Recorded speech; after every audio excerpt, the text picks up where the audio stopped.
कुत्तों से चौकस रहो, उन बुरे काम करने वालों से चौकस रहो। जो बुरे काम करने वाले होते हैं वो अपने काम और अपने काट कूट के द्वारा आपको प्रभावित करना चाहते हैं। जो बुरे काम करने वाले आपको चैलेंज करते हैं, जैसे यीशु मसीह की परीक्षा के समय शैतान जब उसके पास आया तब यीशु मसीह को भूख लगी थी और यीशु से शैतान ने कहा कि ये पत्थर ले और इसे रोटी बना और भूख मिटा, लेकिन प्रभु ने उसके इस चैलेंज को स्वीकार नहीं किया। फिलिपियों 3:2 कुत्तों से चौकस रहो, उन बुरे काम करने वालों से चौकस रहो। देखिए बाइबल कुत्ता बोलती है किसे? उन बुरे काम करने वालों से चौकस रहो, उन काट कूट करने वालों से चौकस रहो। इसका मतलब कि कुछ लोग भी ऐसे होते हैं जो अपने बुरे काम के द्वारा आपको प्रभावित करना चाहते हैं और उनके जो बोली है, उनके जो काम है वो काट कूट करने वाले हैं और उनसे चौकस रहना है। मैं आपको एक बात और बताता हूं,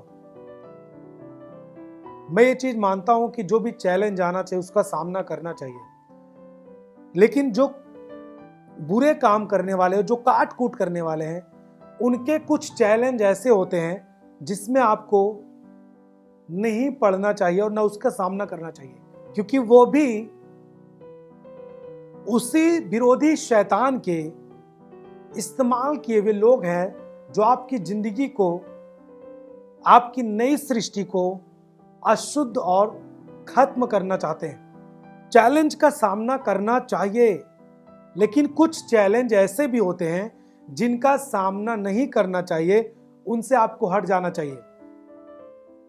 और जिनका सामना नहीं करना चाहिए वो वही लोग हैं जो काट कूट करने वाले होते हैं, जो बुरे काम करने वाले होते हैं।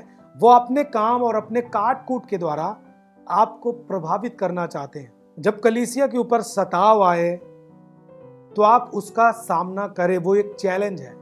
जब आपके घर में कोई प्रॉब्लम आती है फिर भी आप प्रार्थना करें, ये एक चैलेंज है और उसका सामना करें। लेकिन कुछ ऐसी बातें होती हैं जो बुरे काम करने वाले आपको चैलेंज करते हैं, जैसे यीशु मसीह की परीक्षा के समय शैतान जब उसके पास आया तब यीशु मसीह को भूख लगी थी और यीशु से शैतान ने कहा कि ये पत्थर ले और इसे रोटी बना और भूख मिटा, लेकिन प्रभु ने उसके इस चैलेंज को स्वीकार नहीं किया, क्योंकि ये जो ये चैलेंज था ये गलत था। और यदि रोटी ही खाना है तो शैतान के द्वारा दिए गए पत्थर के द्वारा रोटी बनाकर क्यों खाना? क्या यीशु खुद रोटी नहीं बना सकता? जिसने आगे चल के 5 रोटी 2 मछलियों में 5,000 से ज्यादा लोगों को खिला दिया, क्या वो शैतान के पत्थर के द्वारा रोटी बना के खाता? इसी तरह आपको आपके चर्च, आपकी कलीसिया, आपके आत्मिक जीवन और आपके प्रार्थना के जीवन को खत्म करने वाले बहुत सारे आपके आसपास टहलने वाले लोग होते हैं जो आपको इस बात का चैलेंज करते हैं। बहुत सारे YouTube पर ऐसे प्रचारक पड़े जो आपके आत्मिक जीवन, आपके प्रार्थना के जीवन और आप अपने जो पास्टरों का आदर करते हैं, जो कलीसिया को आप रिस्पेक्ट देते हैं, कलीसिया के साथ खड़े रहते हैं, यदि आप उनके प्रचार को सुने तो आप को वो काट कूट करके आपको अलग कर देंगे और आप नाश किए जाते हैं। इसका मतलब कि मसीह में जो आपको ये एक मुकुट मिल चुका है, जो एक चिन्ह मिल चुका है, जब आप प्रभु में, उसके अनुग्रह में और उसकी योजनाओं में और उसकी पहचान में बढ़ने लगते हो, तभी विरोधी शैतान आपको नीचा करना चाहता है।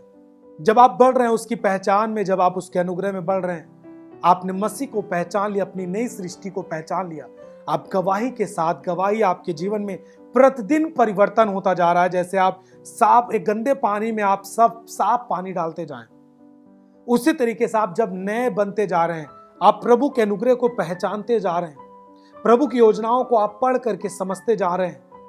आप यूथ मीटिंग के द्वारा आपकी आंखें जब खुलती जा रही हैं, जब आप उसकी पहचान में बढ़ रहे हैं, वो शैतान आपको गिराने की कोशिश करता है।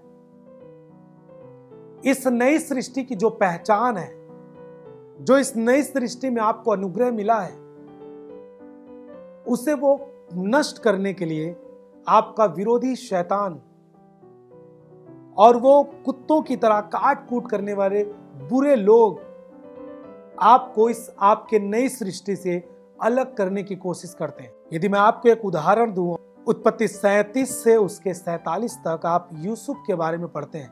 आप सबको पता है कि यूसुफ जो था उसको परमेश्वर ने स्वप्न दिया और उसके जो स्वप्न का अर्थ था कि उसके भाई उसके सामने झुक रहे हैं, उसके माँ बाप उसके सामने झुक रहे हैं। एक खेत में पूले खड़े हुए हैं और यूसुफ का जो पूला वो बीच में है और बाकी सब पूले उसको दंडवत कर रहे हैं, झुक रहे हैं, गिर रहे हैं उसके सामने। जब वो इन बातों को देखता है उसके बाद ये जो स्वप्न है, जो योजना है, उसको समझ में आ रही है कि प्रभु ने मुझसे क्या कहा है। कुछ भी उसके साथ हुआ लेकिन वो स्वप्न को नहीं भूला। उसके स्वप्न के कारण ही उसके भाइयों ने उसका विरोध किया, उसको मारा, उसको गड्ढे में फेंक दिया, फिर उसको निकाला, फिर उसको व्यापारियों के हाथ में बेच दिया, फिर वो मिस्र में पहुंचा गुलामी के तौर पर। बहुत सारी चीजें उसके सामने आई लेकिन वो स्वप्न अपना नहीं भूला और परमेश्वर का पक्ष भी उसके साथ था। बाइबल कहती है कि यूसुफ जो था वो रूपवान था, सुंदर था, बुद्धिमान था। परमेश्वर उसके साथ था, जो काम वो करता था सफल होता था। मिस्र में वो पहुंचा और मिस्र में उसे राजा के घर में अधिकारी के तौर पर रखा गया क्योंकि वो बुद्धिमान था। वो पोतीपर के घर में रखा गया और उसे पूरा अधिकार दिया गया। वहां पर भी शैतान ने पोतीपर की वाइफ को इस्तेमाल किया कि यूसुफ को जिस बात पे ये घमंड करता है, जिस परमेश्वर का पक्ष ये देखता है, जिसने इसको बुद्धि दी और रूपवान किया, इतना सुंदर बनाया, इसको भ्रष्ट करना है, इसको अशुद्ध करना है। और पोतीपर की वाइफ ने उसके ऊपर हमला किया कि उसे अपने गंदे कामों में फंसा सके, लेकिन यूसुफ वहां भी नहीं रुका और जिसके कारण से पोतीपर की पत्नी ने यूसुफ के ऊपर आरोप लगाकर उसे जेल में डाल दिया। वो जेल में जाने के लिए भी तैयार हुआ लेकिन पाप करने के लिए, अपने आप को अशुद्ध करने के लिए तैयार नहीं हुआ। मैं आपसे कहना चाहता हूं कि जब आप वचनों को पढ़ लेते हैं और आप समझ जाते हैं, जब आप बाइबल को पढ़ते हैं, वचनों को सुनते हैं, आप समझ जाते हैं कि आप मसीह में कौन हैं। अब आप दुनिया से बहुत ऊपर हैं। अब आप जो काम करेंगे वो सफल होगा क्योंकि बाइबल आपके साथ वायदा करती है। अब आप परमेश्वर के घराने के हो चुके हैं, आप परमेश्वर के पुत्र और पुत्री कहलाते हैं। जब आप इन बातों को जान चुके हैं तो आपको इन चीजों पर अड़े और खड़े रहना चाहिए। कितना भी आपका विरोध हो, कितना भी आप बुरे से बुरी परिस्थिति तक आप पहुंच जाए, लेकिन यदि आप वचन के प्रति खरे हैं तो वही वचन आपको उन्हीं सब परिस्थितियों के सबसे ऊपर खड़ा करेगा जहां से आप परिस्थितियों को सताएंगे और परिस्थितियों को डांटेंगे।